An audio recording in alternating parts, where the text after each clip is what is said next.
జిల్లా కేంద్రంలోని శ్రీరామ్ నగర్ కాలనీలో ఏర్పాటు చేసిన మీడియా సమావేశంలో ఎన్ఆర్ఐ మహేష్ మాట్లాడారు. కామారెడ్డిలో పలువురు మాజీ కౌన్సిలర్లు ఎక్కడికక్కడ ఎంత దొరికితే అంతా భూ కబ్జాలు చేస్తున్నారని అన్నారు. శ్రీరామ్ నగర్ కాలనీలో తమ తండ్రి పెన్షన్ డబ్బులతో కొన్న 200 గజాల భూమిని ప్రస్తుతం 40వ వార్డు స్వతంత్ర అభ్యర్థి కబ్జా చేశారని ఆరోపించారు.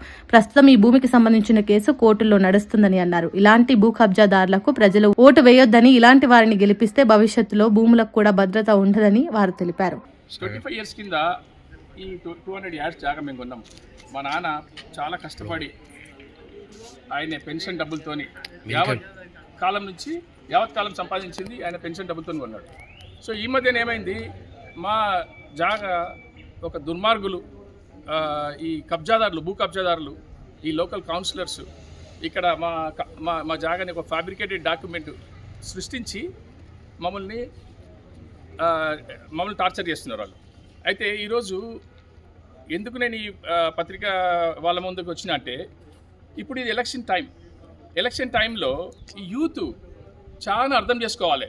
మనం ఓటు ఎవరికి వేస్తున్నాము, కబ్జాదారులకు వేస్తున్నామా, మామూలుకి వేస్తున్నామా? ఎందుకంటే ఈరోజు బాధితుడు నేను కావచ్చు, రేపు మీరు కూడా కావచ్చు.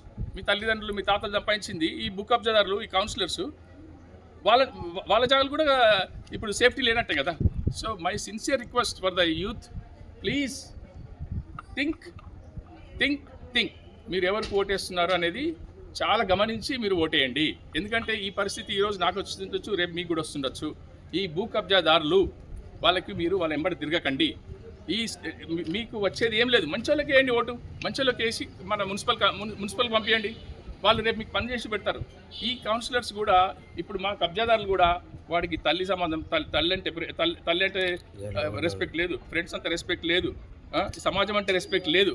ఎట్టకేలకు వాళ్ళకి ఏంటంటే ఈ ఎట్లా మనము అక్రమంగా పైసలు సంపాదించాలి అదనేది వాళ్ళది మోటివేటెడ్.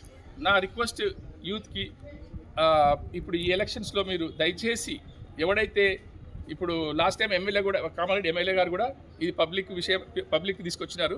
మీకు అందరికీ అవేర్ ఉంటుంది, మా జాగా ఎవడు కబ్జా చేసిండు, ఎవడు దీంట్లో పాత్రలు అనేది మీ అందరికీ తెలుసు. కానీ ఇప్పుడు వాళ్ళు కూడా పోటీ చేస్తున్నారు. సో దయచేసి వార్డు నెంబర్ నాకు తెలియదు ఏంటి ఏమంటారు. సో అక్కడ ఇప్పుడు దయచేసి మీరు గమనించి మీరు మంచోళ్ళకి ఓటేయండి. ఈ అన్యాయాన్ని అరికట్టాలి మనం కూడా. ఈ యూత్ అనేది మీరు తిరగకండి. మీకు ఈరోజు టెంపరీగా మీకు ఏదైనా బెనిఫిట్ వచ్చిండొచ్చు, కానీ లాంగ్ టర్మ్లో మీకు బెనిఫిట్ కాదు. మంచి వాళ్ళని మీరు ఓటేసి మీరు మున్సిపల్ ఆఫీస్కి పంపించండి. లైక్ చేయండి, షేర్ చేయండి, సబ్స్క్రైబ్ చేయండి. మరిన్ని వీడియోల కోసం బెల్ సింబల్ పై క్లిక్ చేయండి.